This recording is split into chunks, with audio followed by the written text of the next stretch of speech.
Hello and welcome to the Scientific Adventures of Beardman.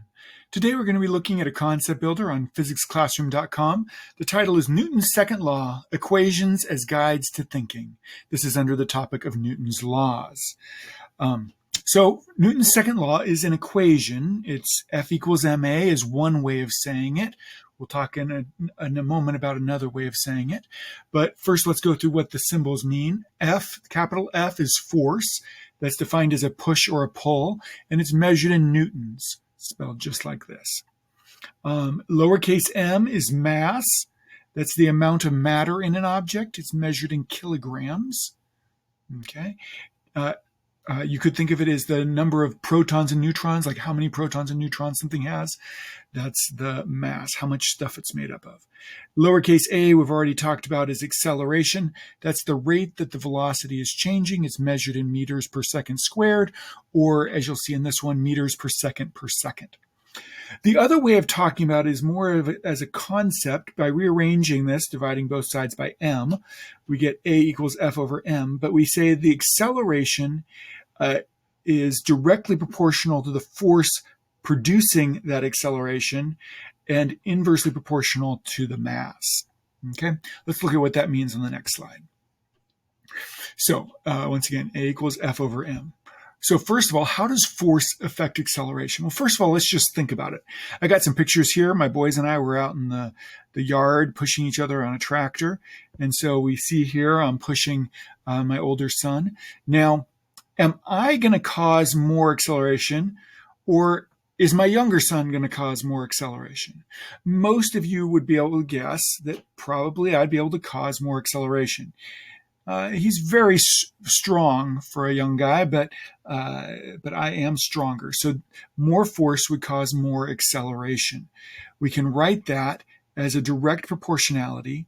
A is directly proportional to F. In other words, if the force goes up, the acceleration goes up. If the force goes down, the acceleration goes down.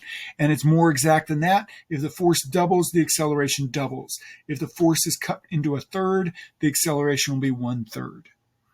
Now let's look at how mass affects acceleration. Well, we just switched around who is being pushed here. And my older son is pushing my younger son here.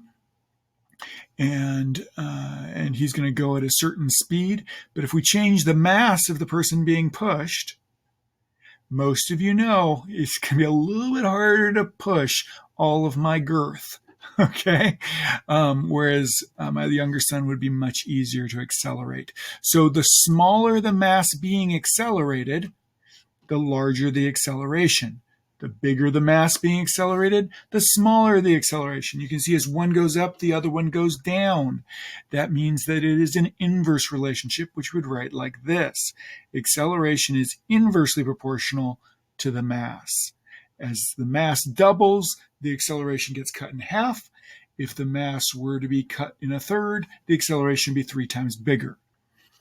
All right, let's go through some sample problems. Got those relationships up here. An object has an acceleration of 10 meters per second. So that's the acceleration, that's A. If the mass of the object were doubled with no change in the force. So if the mass were doubled, so the mass is going to be 2 times bigger. You can tell we're dividing by 2. So the acceleration is going to be half the size. Okay, so the acceleration would be 10 meters per second squared divided by 2, which is 5 meters per second squared, or meters per second. Okay, once again, that's because we doubled the denominator. That means that it's going to be half the size. Or if you just want to remember, mass and acceleration are inverse. If mass is going up, acceleration is going down. All right. Oops. So another way you could deal with this is having to deal with force. And here we have the object's acceleration is 15. If the net force acting upon this object were 1/3 the original net force, its new acceleration be? Well, here we're looking at this relationship. Okay, and we see that they're directly proportional. So if force gets smaller, the force is being 1/3. Okay, so if force is 1/3, that's going to make acceleration 1/3 as well.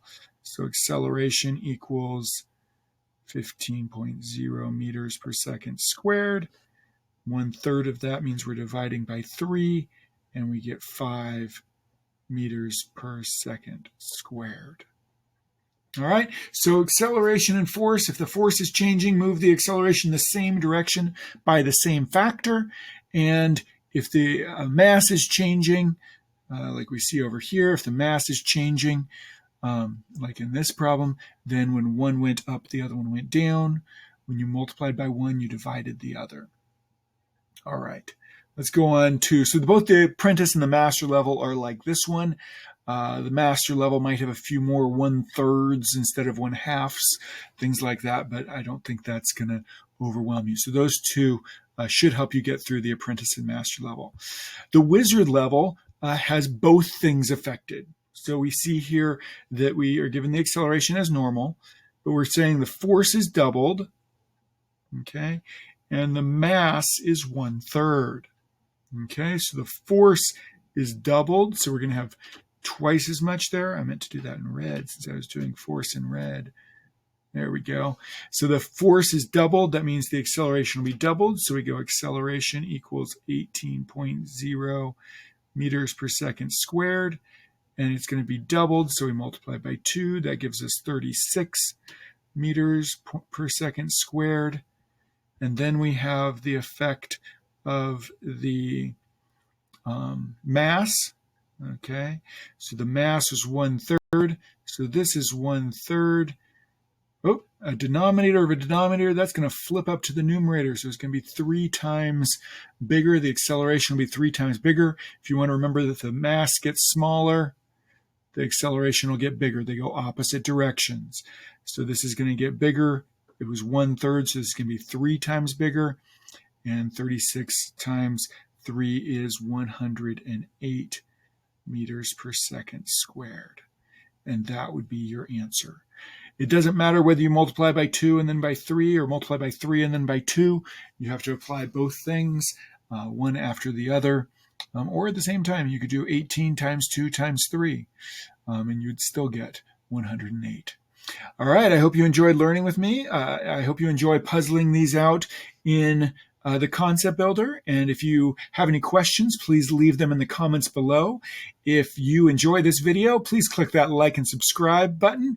And we'll see you the next time here on the Scientific Adventures of Beardman.